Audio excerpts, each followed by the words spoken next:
का पर्सन है जो आपके सामने अक्यूज्ड है। अक्यूज्ड है, उसने क्या क्या किया है अपराध? उसने अपराध किया है चोरी का। उसने अपराध किया है कि उसने चुराई हुई संपत्ति भी रिसीव करी है, या उसने क्रिमिनल ब्रीच ऑफ ट्रस्ट किया है, या उसने चीटिंग करी। देखिए, चार चीजें आ रही हैं। यानी एक अपराधी के बारे में ये कहा जा रहा है कि उसके बारे में उसने या तो चोरी का काम किया है, एक। दूसरा, कि चोरी हुई संपत्ति, receiving stolen property, receiving stolen property,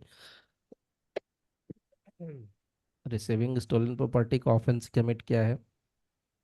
तीसरा जो आता है वो सीबीटी है, क्रिमिनल ब्रीच ऑफ ट्रस्ट। चौथा अपराध जो किया है वो है चीटिंग।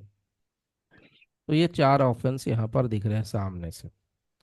अब देखिए, ये जो चार ऑफेंस आपको दिख रहे हैं सामने से, अब यहाँ पर मजिस्ट्रेट को डाउट है कि भाई किया तो किया क्या है। इधर थेफ्ट किया होगा, या स्टोलन प्रॉपर्टी होगा, या सीबीटी होगा, या तो चीटिंग होगा।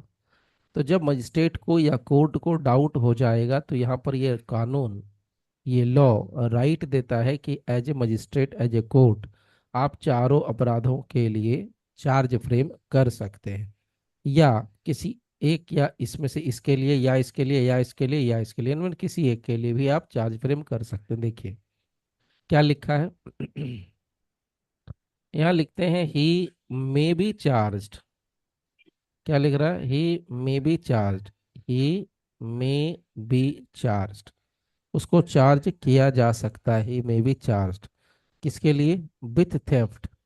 किसके लिए? कॉमा रिसीविंग स्टोलन प्रॉपर्टी, दो अपराध हो गया। CBT, criminal breach of trust, और चीटिंग। तो कहते हैं कि उस अपराधी ए को एक जज साहब जो है इन चार अपराधों के लिए चार्ज कर सकते। मैंने चार्ज आप लोगों को दिया है बता के। चार्ज क्या होता है, एकदम सिंपल भाषा में समझना है। तो चार्ज में क्या होता है, एक मजिस्ट्रेट साहब है, और वही मजिस्ट्रेट साहब क्या करते हैं, अक्यूज्ड के खिलाफ लिखित तौर पर एक फॉर्मेट में एलिगेशन लगाते हैं, सेक्शन लगाते हैं, घटना बताते हैं, तारीख बताते हैं, सब कुछ बताते हैं, सील लगाते हैं, साइन करते हैं। वो बेसिकली क्या होता है, चार्ज। सो यहाँ पर उसको, अपराधी को, थेफ्ट के लिए, स्टोलन प्रॉपर्टी को रखने के लिए, रिसीव करने के लिए, सीबीटी के लिए, या चीटिंग करने के लिए, या उनमें से देखिए फिर लिखा है he may be charge with having committed theft, और लगा दिया। यानी कि या तो वो चोरी के लिए, उसको हम सिर्फ चोरी के लिए, या सिर्फ स्टोलन प्रॉपर्टी रिसीव करने के लिए, या सिर्फ उसको हम सीबीटी के लिए, या चीटिंग के लिए, चारों में से किसी एक अपराध के लिए भी हम चार्ज फ्रेम कर सकते हैं। अब ये बड़ा डिस्प्यूट हो जाता है। मन में सोचेंगे अरे भाई मैं तो मजिस्ट्रेट हो गया, मैं क्या करूं। तो सेफ साइड होता है कि आप क्या करें, चारों अपराधों के ऊपर आप चार्ज फ्रेम कर दीजिए। बस सिंपल सा फंडा है। ओके। सो नाउ चार अलग अलग अपराध के लिए आप ज्वाइन कर रहे, चार अलग अलग अपराध के लिए चार्ज फ्रेम कर रहे हैं। तो चार अलग अलग अपराध के लिए आप चार्ज फ्रेम कर सकते हैं। तो उससे अच्छा है कि आप सबके लिए एक ही बार चार्ज कर दें, मतलब चार में से किसी एक को करने से अच्छा है सबके लिए कर दें, तो उससे चांस कम बनता है मिस होने का, अपराधी बचेगा नहीं, ये कहने का सेंस हुआ। ठीक है। तो वो बात यहाँ पर लिखी गई। अब इसी बात को आप देखिए, सब सेक्शन 1 में आपको मिलेगा। थोड़ा मैं आपको शेयर करता हूँ। देखिए यहाँ पर ये मार्जिनल नोट्स कहलाता है। क्या कहलाता है ये? Marginal notes. क्योंकि ये मार्जिन में लिखा हुआ है, मार्जिन में नोटिंग की हुई, इसलिए सिंपल भाषा में समझिए, marginal notes. Where it is doubtful, क्या बोलता है, जहां पर आपको डाउट लगे। तो जहां पर आपको डाउट लगे, what offence has been committed, कि कौन सा अपराध कमिट किया गया है, जहां आपको ये डाउट लगे, तब क्या करना है। तो साफ साफ कहता है, यदि ऐसा हो कि it is doubtful which of the several offences the facts which can be proved will constitute. तो कहते हैं कि the accused may be charge, accuse को चार्ज किया जा सकता है विथ हैविंग कमिटेड ऑल लिख दिया, यानी सब अपराध के लिए, or any of such offenses and any number of such charges may be tried at once। यही बात कही गई। तो आपको क्या लिखना है, क्या याद रखना है? आपको याद रखना है सेक्शन 244। उल्टा याद रखिए, जब मामला, जब क्या हो, एक्ट डाउटफुल हो, यहाँ लिखा है ना साफ साफ, डाउटफुल है, एक्ट डाउटफुल हो, कि कौन सा ऑफेंस किया गया, कौन सा ऑफेंस कमिट किया गया है। ये एकदम स्पेसिफिक सिचुएशन है, आपको बस रटना पड़ेगा, क्योंकि जरूरी थोड़े है कि आप अभी केस लेंगे, आप एडवोकेट हो गए, मान लीजिए आप प्रैक्टिस करते तो आपको कल ऐसा केस मिल जाएगा, कोई गारंटी नहीं है। ये एक स्पेसिफिक सिचुएशन है, आपको मिल सकता है, नहीं भी मिल सकता है। सो जब एक्ट डाउटफुल हो कि कौन सा ऑफेंस कमिट किया गया है,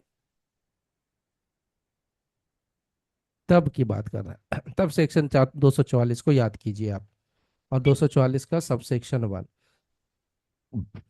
सब सेक्शन 1 एकदम स्पेसिफिकली। ठीक है, आइए सब सेक्शन 2। कुछ नहीं करना है, उसी बात को लिख दिया है। क्या लिखता है?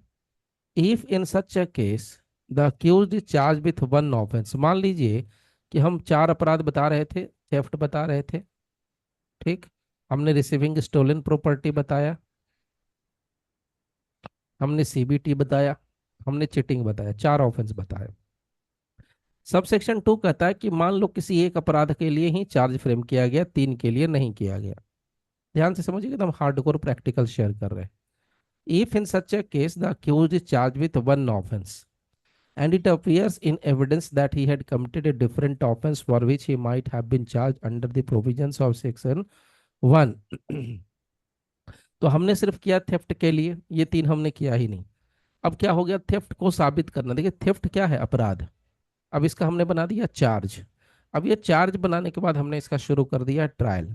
तो जब ट्रायल चलने लगा तो गवाही आई, गवाही आने का मतलब गवाह आया, गवाह आया तो उसने अपना बयान दिया। तो जब बयान दिया तो पता चला कि अरे यार, ये तो आदमी जिसके खिलाफ गवाही देने आया है, यानी जो अक्यूज पर्सन है, उसने तो कमबख्त ने सीबीटी कर रखा है। या आपको पता चलता है अरे बाप रे, ये तो चीटिंग भी करके बैठा हुआ है, इसने चीटिंग का ऑफेंस भी कमिट किया है।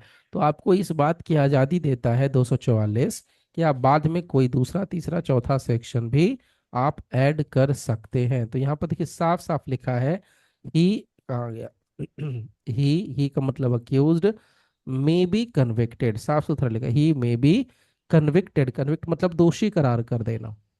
चार्ज फ्रेम से आगे का स्टेज होता है, he may be convicted of the offense which he is shown to have committed although यद्यपि he was not charged with it।